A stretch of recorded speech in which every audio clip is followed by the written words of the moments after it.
The Talmud teaches that when we drink the 4 cups of wine and when we eat masa and korech, we should lean to the left.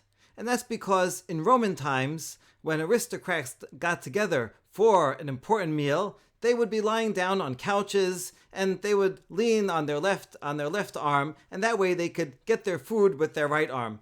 And the servants would come and bring them small tables and trays to feed them.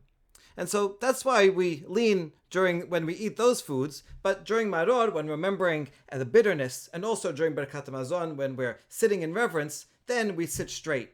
Throughout the rest of the meal, it's optional. You can lean if you want, but you don't have to. I'm guessing that most of us don't lean whenever we don't have to, because it's kind of uncomfortable, especially during Korech, the crumbs getting all over the place. This practice was actually questioned 800 years ago by the great Ashkenazi Rishon, the Ra'avya, who said, nowadays, when we look at kings and important people, they don't lean anymore. They sit straight, and therefore, we don't need to lean anymore today. We should sit straight like free people do today. The Maharil adds, a couple of hundred years later, it's actually the opposite. When someone's leaning like this, they actually look like they're sick. What's wrong with you? Sit up straight and eat. So how come today we still lean? Maran Shulchan Aruch says, nevertheless, our practice is to lean. I think the answer to this is something fundamental about what we are doing during the Haggadah. During the Haggadah, we have to act as if we have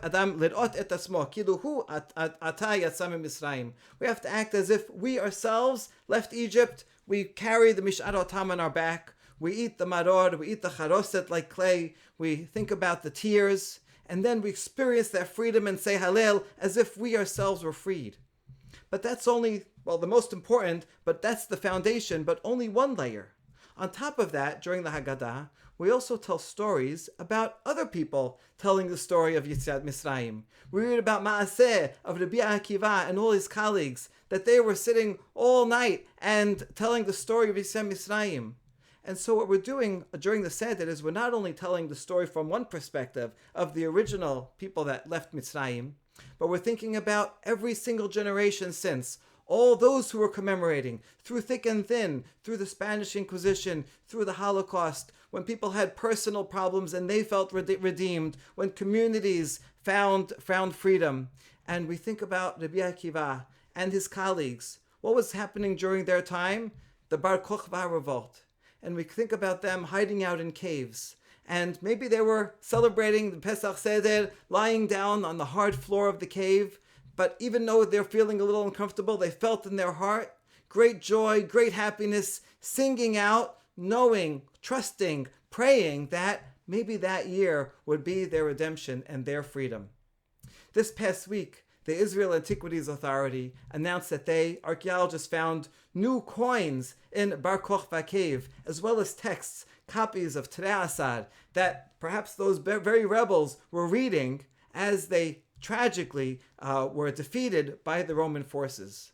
But nowadays, with the redemption and the state of Israel in our hands, we can uncover and read their words and think about them and their struggles and their faith and prayers and hope as we enjoy our freedom.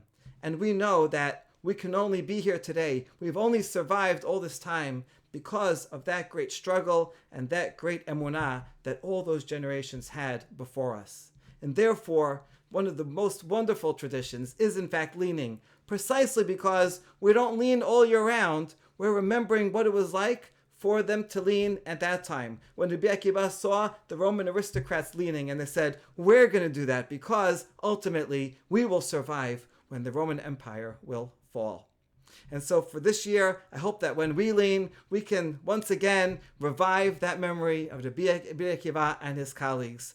And I hope that this year will be a year of full redemption, and that next year we will all be able to celebrate leaning on our left, celebrating together in Yerushalayim HaBenuyah. Chag Kasher v'Sameach, tizku l'shanim rabot.